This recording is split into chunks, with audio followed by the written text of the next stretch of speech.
మా దగ్గరికి చాలామంది పేషెంట్స్ వస్తారు ఫర్టిలిటీ సమస్యతో మా దగ్గరికి వచ్చినప్పుడు మేము వాళ్ళని అడుగుతాం, మీకు డేట్ రెగ్యులర్గానే వస్తుందా అమ్మా అని. కొంతమంది రెగ్యులర్గా వస్తుందంటారు, కొంతమంది ఇర్రెగ్యులర్గా వస్తుంది అంటారు. అసలు ఈ డేట్స్ని ఎప్పుడు రెగ్యులర్గా ఉన్నాయంటాము, ఎప్పుడు ఇర్రెగ్యులర్గా ఉన్నాయంటాము. సో దాని గురించి ఈరోజు మనం తెలుసుకుందాం. నేను doctor Sandhya Deepika Oruganti, fertility consultant, Fertinine fertility centre, Secunderabad branch. So రెగ్యులర్గా మెన్స్ట్రువల్ మనం డేట్ అని ఎప్పుడు వస్తుంది అంటాము అంటే ఎవ్రీ 21 డేస్ నుంచి 35 డేస్ వరకు సైకిల్ వస్తే దాన్ని రెగ్యులర్ మెన్స్ట్రువల్ సైకిల్ అంటాం అన్నమాట. సో కొంతమందికి ఎవ్రీ 21 డేస్కి సైకిల్ వస్తూ ఉంటుంది, అలా వాళ్ళ సైకిల్ 21 డేస్ సైకిల్ అనమాట. కొంతమందికి ఎవ్రీ 35 డేస్కి సైకిల్ వస్తూ ఉంటుంది. ఈ మధ్యలో కొంతమందికి 24 డేస్కి వస్తుంది, కొంతమందికి 25 డేస్కి వస్తుంది. అలా ఎవ్రీ మంత్ వాళ్ళకి రెగ్యులర్గా అదే టైంలో సైకిల్ వస్తూ ఉంటుంది. సో అది రెగ్యులర్ మెన్స్ట్రువల్ సైకిల్. అంటే మన చిన్నతనంలో ఎవ్రీ మంత్ అంటే ఎవ్రీ 30 డేస్కి సైకిల్ రావాలి అని మన పెద్దలు చెప్పుంటారు, మనం అలా వింటూ ఉంటాం. కానీ 30 డేస్ ప్రతి ఒక్కళ్ళకి 30 డేసే రెగ్యులర్ మెన్స్ట్రువల్ సైకిల్ కాదు. కొంతమందికి 21 నుంచి 35 డేస్ వరకు సైకిల్ అనేది ఉండొచ్చు. సో ఎప్పుడు ఇర్రెగ్యులర్ మెన్స్ట్రువల్ సైకిల్ అని అంటాము అంటే కొన్ని రోజులు రెగ్యులర్గా ఫర్ సపోజ్ ఒక పేషెంట్కి రెగ్యులర్గా 28 డేస్ సైకిల్ ఉండేది.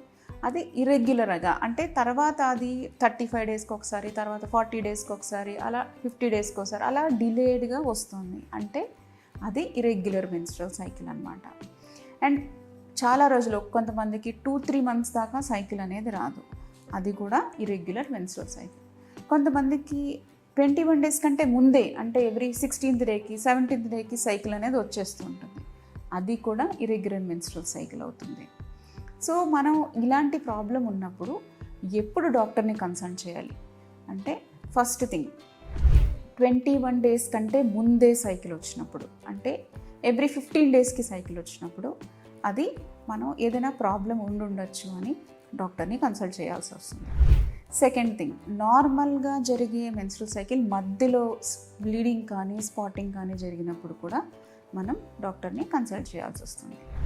Third thing, prolonged cycles 2-3 months వరకు సైకిల్ రాకపోవడం, అలాంటప్పుడు కూడా డాక్టర్ని మనం కన్సల్ట్ చేయాల్సి వస్తుంది. అలాంటప్పుడు ఏదైనా PCOS సమస్యతో అసోసియేట్ అయి ఉండొచ్చు, ఏదైనా థైరాయిడ్ సమస్యతో అసోసియేట్ అయి ఉండొచ్చు. సో అలాంటప్పుడు మనం డాక్టర్ని కన్సల్ట్ చేయాల్సి. నెక్స్ట్ ఏంటి, సడన్గా మెన్స్ట్రువల్ సైకిల్ ఆగిపోవడం, అంటే 6 మంత్స్ వరకు కూడా మెన్స్ట్రువల్ సైకిల్ రాకపోవడం, అలాంటప్పుడు కూడా మనం డాక్టర్ని కన్సల్ట్ చేయాల్సి వస్తుంది. అండ్ మెన్స్ట్రువల్ సైకిల్ వచ్చినప్పుడు చాలా సివియర్ పెయిన్తో అసోసియేట్ ఉన్నప్పుడు కూడా వాళ్ళల్లో ఎండోమెట్రియోసిస్ సమస్య, అడినోమయోసిస్ సమస్య ఉండొచ్చు. సో అలాంటప్పుడు కూడా మనం డాక్టర్ని కన్సల్ట్ చేయాల్సి వస్తుంది. అంటే మనకి రెగ్యులర్గా అయ్యే బ్లీడింగ్ ఎక్కువ అవుతున్నా, అంటే నార్మల్గా 4-5 డేస్ బ్లీడింగ్ అందరికీ అవుతుంది, అరౌండ్ 80 ml లాస్ కూడా నార్మలే. అంతకంటే ఎక్కువ అవడం 10 రోజులు 15 రోజులు బ్లీడింగ్ అవడం, లేదంటే చాలా తక్కువ బ్లీడింగ్ అవ్వడం, అలాంటప్పుడు కూడా మనం డాక్టర్ని కన్సల్ట్ చేయాల్సి వస్తుంది. ఈ ఇర్రెగ్యులర్ సైకిల్స్ మీ ప్రెగ్నెన్సీ ఛాన్స్ని ఎఫెక్ట్ చేయొచ్చు. ఎందుకు అంటే ఇర్రెగ్యులర్ సైకిల్స్లో ఓవ్యులేషన్ అంటే ఎగ్ పెరగడం, ఎగ్ రిలీజ్ అవ్వడంలో సమస్య ఉండొచ్చు, ఫర్టిలిటీ ఇష్యూస్కి దారి తీయొచ్చు. సో ఈ ఇర్రెగ్యులర్ సైకిల్ సమస్యని ఫర్టిలిటీ ప్లాన్ చేసేటప్పుడు ఈజీగా తీసుకోవద్దు. డాక్టర్ని కన్సల్ట్ చేసి దానికి కరెక్ట్ ట్రీట్మెంట్ ఏంటో తెలుసుకొని సరైన గైడెన్స్ తీసుకోవడానికి ప్రయత్నించండి.